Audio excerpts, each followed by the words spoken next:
Welcome to Rising Tide Startups, where today's most exciting startup founders share their stories and strategies. They also deliver tangible lessons learned along the way that you can apply to your own startup. Each episode is a true masterclass. Make sure you take notes. Take it away, Kevin.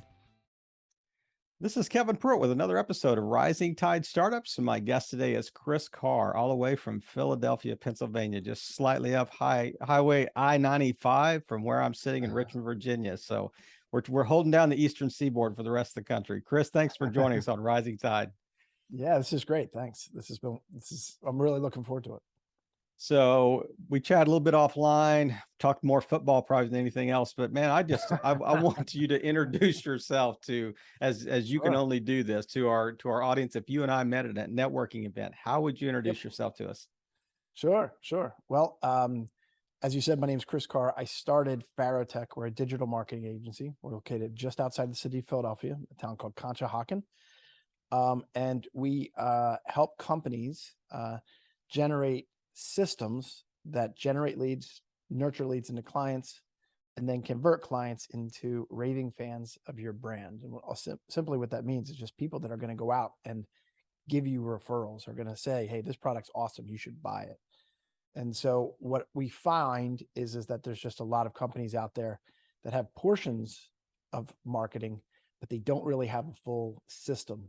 And so for the last 21 years, that's what we've been doing, is just going into companies and teaching them how to systematize their market. So you hear the word digital marketing agency. It seems like it is like a catch-all phrase for anybody remotely connected to the social space, remotely connected to ad space or whatever. So when you use that word, what exactly do you mean when you're talking about we're a digital marketing agency? Yep. Well, I mean, as opposed to traditional marketing, billboards and print collateral. We do some of that, but that's only usually supportive materials. What we're trying to do is trying to create marketing that has a very clear ROI. What's great about digital is that everything kind of leaves a footprint. And so when you set up your system correctly, every initiative that you do, usually there's a result that you get from it, and you can correlate energy and output to ROI. Right. And so that's why digital marketing, in my opinion, is the best form of marketing, because you know what's working and you know what's not working, as opposed to you drive by a billboard and you're hoping that brand recognition is enough, but you never really know. I mean, the way you describe, though, like we go in and we help you do things better. We help you we show you how to do it type thing. So that almost like it's a clouded category for me. It's like, you know, when you think of digital marketing agency, I'm thinking of, okay, I'm going to outsource this to you. You do it all for me. You run my ads, you manage my you know, Facebook, Instagram, social media, you know, accounts type thing. So, but it sounds like yours a lot broader offering than that. And it's more almost like a training company or a service provider on the back end, like an in-house consultant, you know, type thing. So how would where do you fit in all that? Well, I mean, we like to consider ourselves an extension of your staff. And so what we do is that we built a system over the last 21 years. And the first thing we do is we develop what's called a gap assessment. And a gap assessment is a 10-week deep dive into your business. And we literally develop a 150-page book. And that book is going to be your 3 to 5 year roadmap on how to scale your business. It's a SWOT analysis on steroids. We're going to know where the gaps are, the opportunities are. And we're going to figure out, if you need to grow to $20 million, how many sales does it take to get to 20 million? And if I know how many sales it takes, how many leads does it take to get a sale? Then how many visits does it take to get a lead? And therefore, how many visits does it take to get to $20 million? And so from a digital marketing strategy, I have to figure out, hey, how am I going to drive enough awareness to reach my goals? Well, at least reach our clients' goals. Once we've come to an agreement on that, we usually have an in-house person who works for the company. Sometimes it's a CMO, sometimes it's just an administrator. And what happens is that they become the quarterback, but they run our system and we do 100% of the execution. So one of the things that I think that it allows us to do is to look at the way we hire. Because in the past, you know, we used to call this person Marketing Mary, and Marketing Mary her job was to run the entire marketing department. but marketing is moving so fast that it's much bigger than a one-person job. Yeah. So now you're at a crossroads. Do you hire a bunch of people and a bunch of subject matter experts? I mean, just an SEO guy alone is about $100,000. And I need 5 other SMEs. Yeah. So you could do that, or you can lean on a company like us that already has the subject matter experts, and you basically leverage our experts to do all your execution. And so because we've been doing it for so long, we know exactly how to cut the corners and avoid the mistakes that most companies make on their own. Is it kind of parallel with the idea of like a fractional CMO? I mean, like you're yep. But the CMO usually, the CMO usually has all the ideas, but can't execute. Right. Because they just don't have enough time. Maybe it's fractional marketing department. Yeah. It's like a fractional marketing department would be closer. Right. But yeah. But what we try to do is we try to come to you and say, you know what, you're running a business here. I'm only going to take about an hour and a half of your time a week. Right. And then we're going to go and get everything else done. I don't want to jump too far ahead on this because you in a very short period of time, man, you said so much in like one sentence there that I've got 15 questions that are flying around my brain. But the whole idea, I have done this podcast for, almost 5 years and interviewed people from 30 countries, just a number of people, but a lot of them in the digital marketing space in some capacity.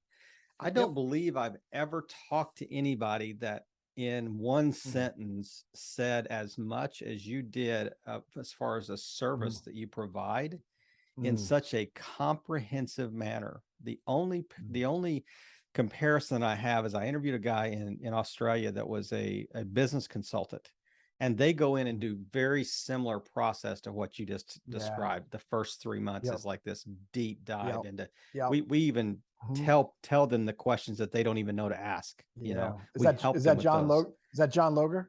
No, this is another Australian that actually I'll tell you, his name is Peter Selby, and he's a great guy. We have connected over and over again on different things, but just the whole idea of how 360 this review is, this comprehensive holistic review. And what leads me to believe is that you have so much invested on the front end.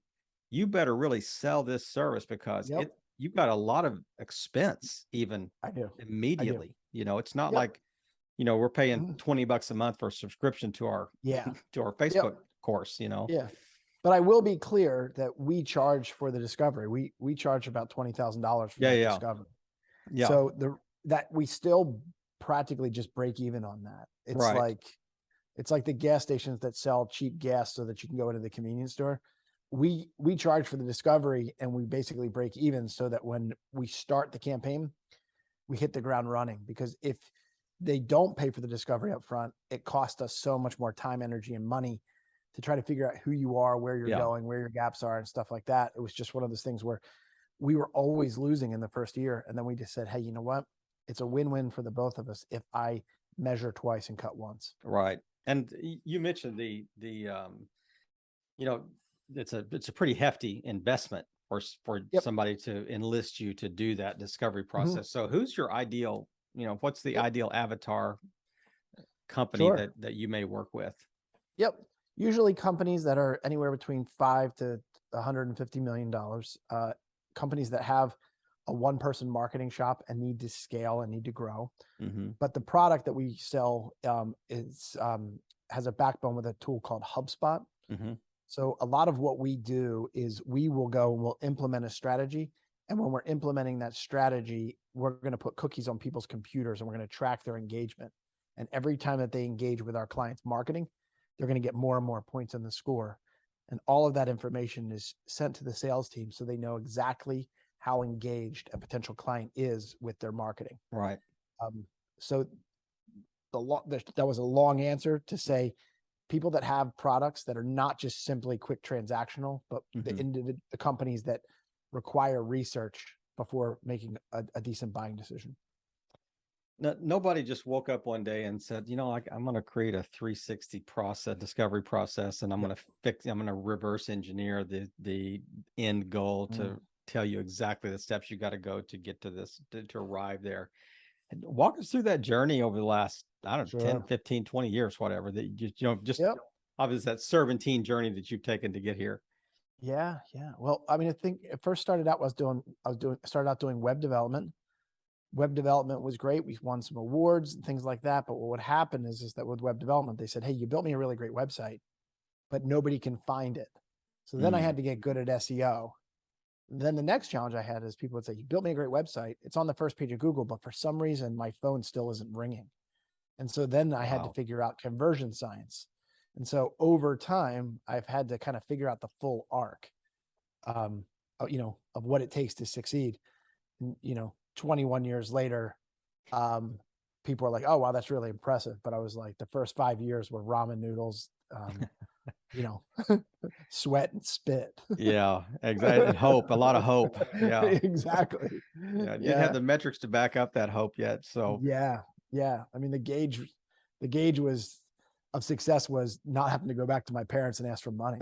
that's right. Gotta move out of mom's basement. That's right. Exactly. So have you arrived at the point where it's almost like rinse and repeat? I mean, have you refined this process so much that you're like, we can almost do this in our sleep, because we have so much historical data. We have our processes so dialed in, we can predict things with a margin of error, really minor margin of error. I'm not gonna go on and on, but I mean, you gotta get the gist of the question. Yep. Yes and no. I mean, we have a 97% retention rate. So whatever we're doing is working. When we get clients, they don't leave us. They're basically clients for life. So that's very good. That is incredible. And so, so that part makes me feel like we're definitely onto something. The problem is that marketing is a rocket ship, and it's going so fast. And just the AI technology that we've learned in the last 8 months is dramatically different than anything I've ever done. Yeah. And what AI is forcing me to do, ironically, is to dump more energy into creative. Because what AI could do is it could make writing and some other things a commodity. And if it's a commodity, how our business is going to shine? Well, usually it's going to be the most creative company wins. And so it's forced me to actually dump more energy into creative, because I don't know what the landscape holds. Like I say with AI, it's like you can bury your head in the sand and hope it goes away, but it's not going away. Yeah. So either you get in front of it or you get rolled over by it. Yeah. I mean, you can go from high relevancy to irrelevancy in a pretty short order, exactly. if you're not staying kind of cutting edge. And I mean, do you engage with your counterparts in the industry? How do you stay cutting edge? I mean, conferences, is it, just, hey, we do this kind of on our own, we just make sure we're there. What are some of the things that you would encourage other people to do? Well, ironically, I have a podcast just like yourself, and I try to always find people that are a subject matter expert in something that I'm not. And so what I'm always doing is kind of using the podcast as a time to learn about them. Yeah. And ironically, I don't learn from the show. I mean, I can learn from the show when they're on the show, but I learn so much on the prep, because I don't like to sound foolish when I jump on. And so I'll read their book, or I'll watch 5 hours of YouTube videos. And then all of a sudden I'm on the video, and I'm not saying I know as much as that person, but I'm studied up pretty much. Yeah. And that preparation, is worth its weight in gold. I think that there's some idiom that I don't know, but it's something like, if you want to know something, find a way to teach it. Yeah. Yeah. No doubt. Yeah. No doubt about it. And I know that how rare that is, even in the podcasting space, because, sometimes when we do interviews and I bring something up that I've seen on another podcast they did, or another video they did, and they said, you really did your research before you jumped on this call. And thinking, I can't imagine not doing that. I can't imagine not, watching Chris Carr on Farotech, interview before I jump on and interview Chris Carr for Farotech. I mean, the whole idea. But I mean, one of the questions that came up that you mentioned earlier was this idea that, I did hear you mention another podcast. You said, I've heard you use that quarterback analogy before, that says, you're the quarterback, the play, we're going to execute, type thing. But however, you're also bringing, you're the wide receiver that's got his own ideas that are going to come here and say, hey, this cornerback cannot guard me. he can't stay with me. Throw it long. Let's go long. Oh my gosh. This is a Cowboys fan. This is what happens when you have a podcast with Cowboys fans. he almost walked away from the mic when I told him that. That's right. He said, I had to give him a little warning beforehand. I said, I'm wearing my Dallas Royal blue here. So before we jump on, but so we got a couple of NFC East issues that we've worked through with therapy. So, we're like, you want to do this podcast? Well, fine, we'll do it anyway. That's right. Only if I promise not to badmouth the Eagles during the podcast. Right. He said he would stay on. So man, it's interesting. Yeah, go ahead. Yeah, I mean, the answer to your question is everything that we do can help companies in that direction, but they know their company and their audience better than anything I could research about them. I do a ton of data. I do a bunch of research. I know what Google says about them, but there's always a special sauce that the reason why companies have made it is commonly because of their uniqueness or their special sauce. And that's what I got to get from what's ever between the ears of the CEO, the CMO, the subject matter expert, or whatever that is, because I can vomit out content, but it's the special sauce that always shines through. That is absolutely, I think, true.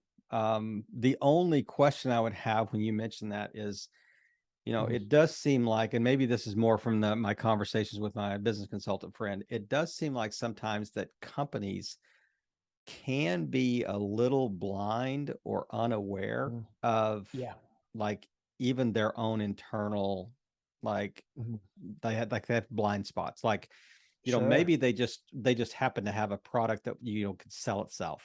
They have no idea who their audience is. They have no idea they couldn't define an avatar if you gave them a crayon and a blank piece of paper and type thing. So, but I think you're right for the most part. I think they do have a pretty good understanding, because you can't succeed if you really don't understand, who's the buying product. But when you run into that, when you are doing your discovery or whatever, I would think that's part of the process, is really defining who is the ideal customer. How do you coach people through even discovering that? Well, there's a couple different things. One is we have a process. There's a book. It's a really great book. It's called Building a Story Brand. Yeah, with Donald Miller. It's a formulaic way. And so we're certified in that. And so we go and we implement that strategy. So that's a little bit of the strategy. The other parts we grab from Google. And a lot of times, and then a lot of times it is between their ears, but it's never been down on paper. And because it's never been down on paper, when you ask questions for the first time, you're actually connecting the dots for them for the first time. And it's weird because they know the answer, but it's always so loose in their head. And so that's one of the things that when you try to do this from within, it's extremely difficult. But an outsider has an advantage, and he asks questions sometimes that they just thought were beneath them. And because they've been asked that question in that way, sometimes they're like, well, I never thought about it that way. A lot of times what happens is that when you sell anything, there's usually 3 stages. There's awareness, consideration, and decision level content.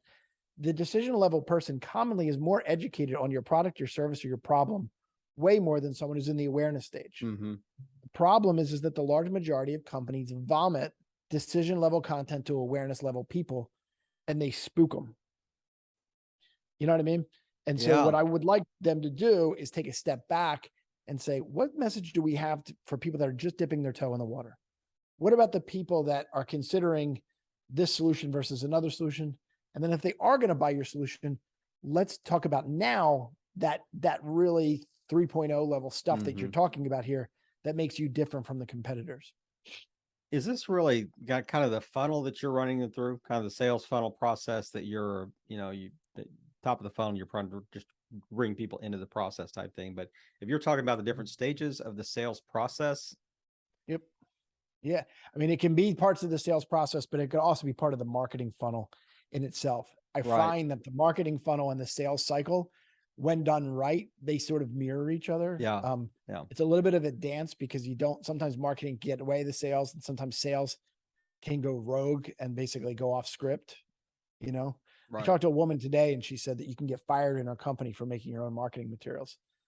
Not because you don't want to solve a problem, but because of the danger of going off script so much. It was just like, you know what, like you got to put the fear of God in these employees to say, look, we have a very specific way that we talk about our products and services.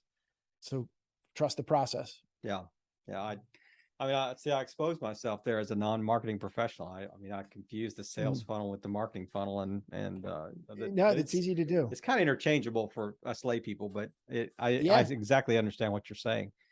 You know, that it is an interesting process that you walk people through. So tell us, other parts of that process or other services that you provide. Just kind of unpack some of those. Yeah. Well, let me say one other thing, and I've been working on this analogy, and I've been trying to find a way to formulate and share it. Is that I saw this life coach or somebody like that, and he basically has this beaker, and he puts these big rocks in the beaker, and he says, like, "Is this full?" And the class is like, "Yeah, it's full." And then he pours these smaller rocks around the bigger rocks, and now it's a little bit more full. And he says, "Is this full?" And they say, "Yeah." And then all of a sudden, he pours sand on top of all that. So now he has a beaker that is actually full. But what he says that's very unique is he goes, you know what? If I was to start over again and I put the sand in first and I put the little rocks in second and the big rocks in third, there would be no room for the big rocks. Yep. And so what we find in marketing is that there's so many shiny coins, there's so many new amazing things that most companies are always dying to get to the sand when they haven't worked on their foundation. What are their big rocks? What are their story? What are their audience? What is their unique selling proposition? How does sales and marketing integrate with one another? When you get those big rocks and you make them really solid, right? Yep. Then you build, and then you build, and then you build, and then things compound. But when you are excited about TikTok and you're really excited about it, but your target audience is 55, the target audience that is people of 55 and older with a flip phone, you know what I mean? Like, so cool. But like you're thinking about sand. Yeah. Actually, you may be thinking about chocolate pudding. I mean, nothing to do with the analogy at all. So you're that far off the marks. It's interesting you brought up TikTok, because I was going to ask you just kind of on from a social media standpoint, as a marketing professional, where do you think, with the thought process, you look at things like Snapchat that seems to be just kind of falling off a cliff, and Facebook seems to be almost aging itself out of relevancy, and what's the next big thing? What are companies gravitating toward, or what do you anticipate they will in the next, 2 to 3 years? Yeah. Well, I think the thing that you said, a couple things that I'm sure that people that will listen to this will disagree with me, but there is a part of Facebook that is like a dying star. The problem with it is that just like our sun is also a dying star, and it's going to take a long time for it to. Right. When it's you're that tomorrow. Big, even a dying star is bigger than everything else for a long time. I don't believe that the metaverse is going to work the way Mark thinks it's going to work, but I could be wrong. A lot of companies are diving in. 3D TVs were supposed to be in every living room, and it was kind of a fad. Until they can make a functional thing that's actually comfortable to wear, I just don't know whether people are going to want to live with a box in front of their eyes. Yeah. So, you know what I mean? And so I have my concerns about Meta. I also have I'm trying to say this quickly so that I don't go off the rails. I have a moral concern about what it's like when you create a universe that is possibly better than our own, or you can't tell the difference between our own, but in that world, you get to do anything you want when you want it. I mean, it's almost like a Garden of Eden thing. It scares me that the whole world amoral, exactly. Yeah. And so that scares me. Especially when you think of that, if AI and automation could basically make a lot of people without a job and they have a lot of free time, and then it's a perfect storm of, I wrote an article on on VentureBeat that talked about the moral concerns I have with AI and Meta, which is, it was a pretty big article for me. But I just think that I took a line from the Jurassic Park thing. It's like, just because you could doesn't exactly mean that you should. Right. So I think that that's something that people have to think about. But to answer your question a little bit better, what I find is that every new thing just gets gobbled up by everybody else for the most part. And so TikTok is obviously, they have mastered the world of the ADD. But if you were to be really honest, YouTube's doing the same thing. Facebook's doing the same thing. And a lot of these other channels are just stealing that approach. And so what you're finding is that there's a lot more value in this what we call doom scrolling. You know what I mean? This very bite-sized information. Yeah. And it's catnip for the ADD world. But all these other people are doing it so much. All these other companies are doing it so much. Like for example, and I've said this on multiple podcasts, if you were to get any other app and you close the app, when you start the app, it goes back to almost like the homepage of that app. When you close YouTube, the app down, and you were in Stories, which is their version of TikTok, when you open it again, you don't go to the homepage of YouTube. You go back into Stories. Meaning they put you back into the doom scroll because they have more value of you just like sitting in front of the machine doing this forever than they do of you actually doing a query. Imagine the second biggest search engine in the world would rather you doom scroll than do the purpose of the entire, of their entire platform. It's crazy, right? That is insane. It's nuts. But what I will say is everyone sort of steals from everybody. I mean, a lot of the other platforms, they just took a bite out of Facebook and got very specific about that one little niche. Right. Right. Yeah. Nothing new under the sun. It's just it kind of tweaks on existing stuff. But yeah, it's if you'll send me the link to that article you wrote, I'll make sure that we include that in the show notes, because I think that'd be great. Would like to maybe see that as well. But now what else is happening just kind of in the space in general? I mean, I kind of want to just give you kind of free reign to kind of touch on some subjects, because anything you say is going to be helpful to our audience in this space. Sure. Well, my fear is, well, let me say because I'll say two things. The first one is because you speak so much to startups. I'm a huge fan of the Chick-fil-A business model. And if you ever get a chance, just kind of read that story. And the reality is that they made a really great product, and then they could have and should have, no, I'm sorry, they could have just scaled like crazy, grown it like crazy, and done all the things that almost all other businesses try to do. But, the CEO of the company was like, we're going to get really good at chicken. And then we're going to get really good at chicken. And we're going to get really good at chicken. And then we're going to get good at customer service. And we're going to get good at all these things. And then once we are the best, then we're going to scale. And when we do, no one's going to stop us. And it took him 20 years, but he was right. Yeah. And so I think that a lot of startups, they see overnight success by a handful of people and think they have to grow and they have to be all things to all people. When I'm like, you could make a very, very nice living for yourself. And I'm not talking about just like a lifestyle business. I'm talking about, you could have a multi-million-dollar company off of a niche of a niche of a niche. So the fear is that I want to get the widest audience possible. I recommend being the best possible subject matter expert to a smaller group. You only really need 1,000 to do very, very well for yourself. 1,000 loyal fans. Yeah. And Kevin Kelly even gets it down to 100 maybe, that if you have a raving, fans. So it's interesting. I just have crossed paths with, a lot of folks that are in the Chick-fil-A space, and, actually have network friends and connections that are connected to the family. So so we've had a chance to meet, like the daughter, the son-in-law, the son, that type of thing. And actually I met the founder as well one time, but he is absolutely the real deal. I mean, it's funny, the $1 billion family owned corporation where when he died, he lived in a 1,500 square foot ranch home that was 3-bedroom, 2-bath. So Crazy, right?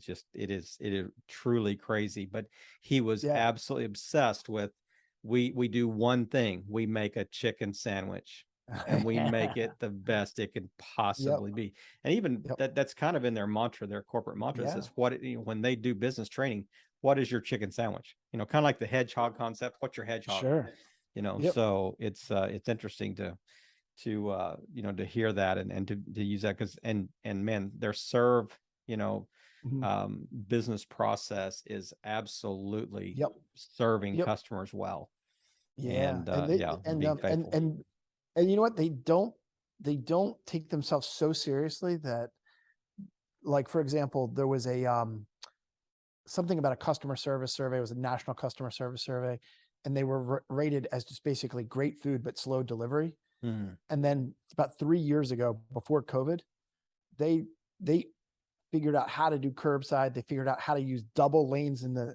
You can still wait a long time, but it's a fraction of what you used to do. Well, it's because there's 500 cars in the line. It's not because they're slow. That's right. Exactly. But just think about, like, if some of those people like figured out how to get vaccines to people back in the day or whatever, you know what I mean? It's crazy, but they got right to work, and they didn't lose their focus, and they didn't lose their ethos. They doubled and tripled, and they ramped up, and they were still saying, my pleasure every single time. It's funny that there was a meme that was going around that says, "Hey, government, how about we get Chick-fil-A to deliver the vaccines?" Seriously, right? Yeah. Chick-fil-A drive-through to get your vaccine. That's right. It was crazy. It was crazy. What else is you said you had a couple of things. I think you touched on one of them. I think that the biggest question I'm getting a lot is there a recession coming? And I think there is. Obviously, how do you best prepare? How do you best prepare? I mean, obviously 2 quarters of negative returns or whatever it is, we're already there. But because the job market is good, people don't feel it in the same way. And ironically, people still have some money in their pockets. So it's a very deceptive time to be in a recession, right? But I do think it's a lagging indicator. I think by Christmas time, I think you're going to feel the pressure from, what's happening in Europe with the power crisis and the war. All of that's going to eventually trickle down. And so companies are going to basically have to say, like, what are we going to have to do? And so you have a couple different options. One of them that obviously this is very self-serving for us, but if you have a fat staff, meaning you have a lot of bodies in your marketing department, I think what you can do is that you can find companies that have a team-based approach like ours, and just say, you know what, if I had to trim staff, am I going to lose my competitive edge? I'm like, you know what, you might have some addition by subtraction by hiring an agency that has subject matter experts. Right. On the flip side, if you're growing despite the recession, and you want to scale, I probably wouldn't recommend hiring a bunch of people because this job market is just very expensive. And so hiring an agency, that's my problem. Meaning, that's my problem, that I have to worry about paying the manpower. I have to worry about the inflation, but you have just a fixed price. That is such sage advice, for anybody. I mean, just business agnostic. But where do you see Farotech the next 3 to 5 years? What's that upwardly right facing hockey stick look like? Obviously we're gonna continue to try to get more and more niche into manufacturing and healthcare, but we still do a lot of 70% of my business is still non-manufacturing and healthcare. But I think the other thing that we're trying to do is we're always going to try to be on the cutting edge of how technology impacts marketing. Whether that's AI or whether that's other technologies. We have a big privacy hurdle that we have to figure out in the short run. Apple, Google, and all these companies are committing to privacy, which it's a story for another time, but I think it's kind of a big joke. None of these companies are in the business of giving less information about their clients. No doubt. It's a big PR move. And so in the short run, we just got to figure out where the piece is going to land, and then how do we adapt? How do we adapt to that?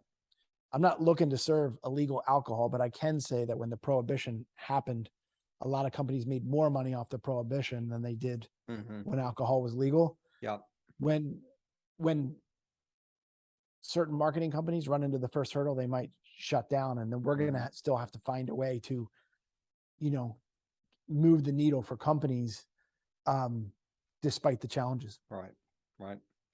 And Chris, it's been a pleasure. I've really enjoyed the chat today, and man, thank you. I could continue just forget we're recording here and just keep asking questions all day. But you probably have a life to go to sometime this weekend, and I do as well. But man, I just really appreciate you taking time and just sharing, just the value that you brought to the table today. And I can tell well thought out answers and things that I think are really tangibly helpful, to our audience. And once again, man, I appreciate you coming and just playing your part in helping all boats rise in a rising tide. Chris, have a great weekend. Thanks again. Another episode in the books. We hope you heard some great takeaways. Don't forget to subscribe and leave a 5-star review on iTunes and YouTube. As always, thanks for listening to Rising Tide.